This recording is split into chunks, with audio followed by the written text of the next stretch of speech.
In this video, I'll be showing you exactly how to start selling on Amazon in 2024, step by step. We'll cover everything from picking products to making your first sale. So without further ado, let's get into it. Selling on Amazon in 2024 offers a massive opportunity to build a successful business if you follow the right steps. While it might seem complex, breaking the process down makes it straightforward. This guide will walk you through the essentials from setting up your account to making your very first sale. Amazon's marketplace allows anyone to sell products directly to a vast established customer base. More than half of Amazon's sales come from third-party sellers, which is why many people are starting to see the platform as an accessible way to launch their first business. When you sell on Amazon, you list your products in a way that's visible to millions of shoppers every single day. It's convenient because Amazon handles the infrastructure, payment processing, customer support, and even shipping if you use their Fulfilled by Amazon or FBA service. However, to be successful, you'll need to understand a few essential aspects of selling on Amazon, starting with choosing the right business model. The first step in selling on Amazon is selecting a business model that suits your goals, budgets, and available time. Here are the main models that you can consider.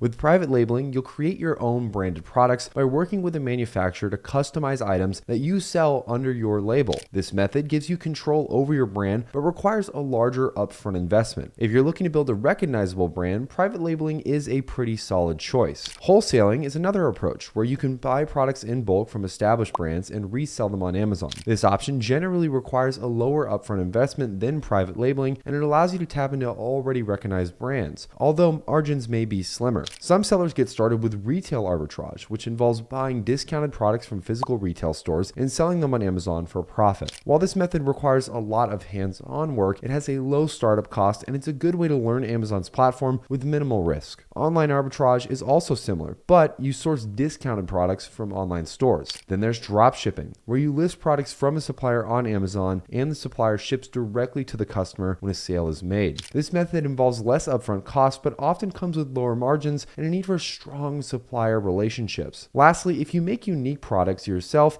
Amazon's handmade category can be a great fit, especially for artisanal items like jewelry or crafts. Once you've chosen your business model, you need to set up your Amazon seller account. Amazon offers two main options, the individual plan and the professional plan. The individual plan is ideal if you're just starting out and expect to sell fewer than 40 items per month. There's no monthly subscription fee, but Amazon charges a small fee per sale in addition to referral fees. This professional plan, on the other hand, has a flat monthly fee, but doesn't charge per item, making it a better choice if you expect to sell more than 40 items per month. The professional plan also gives you access to additional selling tools like advertising and promotions, which can be helpful as your business grows. When setting up your account, you'll need to provide some basic business information, including things like your business name, address, tax identity, bank account details, and contact information. After setting up your account, the next critical step is product research. Choosing the right products is key to your success on Amazon. Start by looking for products with consistent demand and low competition. Many successful sellers use tools to help identify products that have high demand and a good profit margin. While doing research, you can consider several factors like demand, competition, profitability, seasonality, and compliance with Amazon policies. It's essential to pick products that not only sell well, but also align with any legal and Amazon-specific regulations to avoid any issues down the line. Once you identified a product to sell, the next step is sourcing that product. There's a few main options for sourcing products. If you're doing private labeling, you'll likely work directly with a manufacturer, often through a platform like Alibaba, to produce items with your branding. For wholesale, you can purchase products in bulk from distributors or authorized resellers. Retail and online arbitrage involves finding deals at retail stores or online that you can resell. For dropshipping, your main task will be finding a reliable supplier who can fulfill orders directly to customers. Each sourcing method has its pros and its cons, so choose one that best fits your business model and your resources. Creating your product listings is one of also the most important steps, as it directly impacts how customers find and perceive your products. A good listing includes a clear, detailed title, high-quality images, and a description that highlights the product's features and benefits. Amazon's algorithm considers keywords in your listings when determining which products to show for specific search terms, so use keywords that customers are likely to type in. Be specific about your product's features, materials, and uses. If you're selling a unique product, emphasize what makes it it stand out. High quality images are also crucial, as they can give customers a sense of what the product is and how it's used, as well as how it can influence their purchase decisions. Also, real quick, if you want one of the best ways to figure out what keywords to use on your Amazon listings, make sure to check out the amazing tool called Helium 10, which will have linked down in the description below. It's one of the best ways to get some of the most optimized and high converting keywords onto your posts and onto your listings, so that way you can get more customers to actually purchase from you in the first place. If you want to get the best deal possible and get started with them, make sure you use Helium 10, link down in the description. You can also check what other sellers are charging for similar products and set a price that covers your costs while remaining attractive to customers.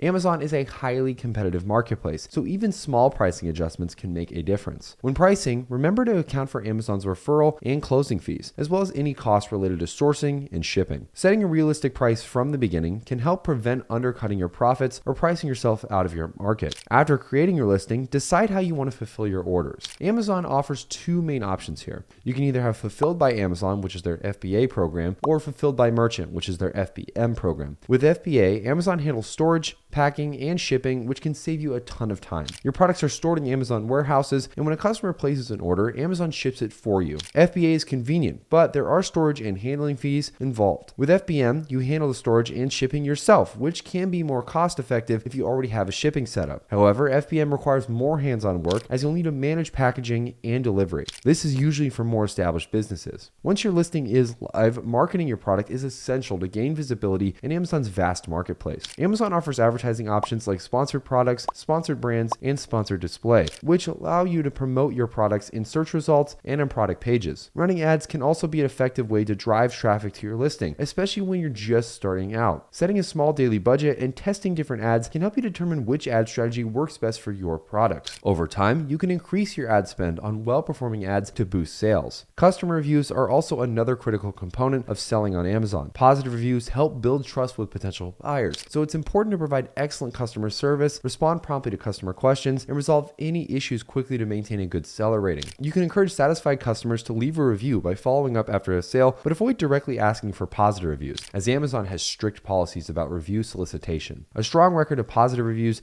can improve your product's ranking and increase your chances of making more sales. Monitoring and adjusting your listings is also crucial for long-term success. As you start receiving sales, keep an eye on metrics like conversion rate, click-through rate, and ad performance. If you notice keywords bringing in traffic but not resulting in sales, consider updating your product title, description, or images to better match what your customers are actually looking for. Testing different listing elements can help you find the most effective combination for your products. Regularly reviewing your performance also allows you to spot trends and make adjustments to keep your products competitive. Inventory management is another key aspect of running a successful Amazon business. If you're using FBA, Amazon provides tools to help track inventory levels and alert when your stock is running low. Keeping a steady supply of inventory is essential, as running out of stock can hurt your product's ranking and disrupt your cash flow. If you're fulfilling orders yourself, make sure to keep track of your inventory manually or use a software tool to avoid stockouts. Planning ahead, especially for peak seasons, can help you avoid issues with inventory shortages. And finally, as your Amazon business grows, it's important to stay up to date on Amazon's policies and fees. Amazon frequently updates its seller policies, and staying compliant helps avoid issues that could disrupt your business. Pay attention to changes in FBA fees, referral fees, and any other requirements that apply to your product category. Regularly checking for any news or updates can help you stay ahead of the curve. Selling on Amazon in 2024 requires a solid understanding of the platform's dynamics and a willingness to adapt and learn. By choosing the right business model, conducting thorough product research, creating optimized listings, and staying on top of your inventory and performance, you can set yourself up for success in Amazon's competitive environment. One of the best ways to get started by selling on Amazon is by doing it and learning from people who have already done it successfully. One of the best ways to go about doing this, to make this whole process easier, make sure to check out Jungle Scout. It's my go-to tool for tracking sales and performance on my Amazon FBA listings. If you want to get started with them, make sure you use the link down in the description, which should bring you to a page that looks like this. As you can see, we have a really good offer going on right now where you're going to be saving 30% off when you get started with them. Simply click this button, which will take you down to their pricing tiers, which, as you can see, they have a bunch of different options available depending on what your budget is. They have a 1-month option, a 3-month option, and a 1-year option. Each of these are going to be saving quite a bit of money, and the 1-year option, you're going to be saving about 30%. If you're successful with Amazon, I would definitely recommend going with the longer 1-year option. The reason I recommend going with the 1 year option is that if you're successful on Amazon, you're more than likely going to be doing this for a very long time. Having a tool like Jungle Scout at your disposal is invaluable, especially with metrics and performance updates that they can give you. So I would definitely recommend going with the 1 year plan. Once you hit the get started button, you'll then be taken to the next page, which is going to be the checkout page. On the checkout page, you're going to enter in your email address, confirm the email address, your password, hit the next button, and you'll enter in your actual payment details, and you'll be ready to go with Jungle Scout. Hopefully you guys enjoyed this video, and make sure to like and comment down below. If you use any of the affiliate links down in the description, they do directly go towards supporting this channel, so thank you in advance for supporting us. Other than that though, I'll see you guys in the next video.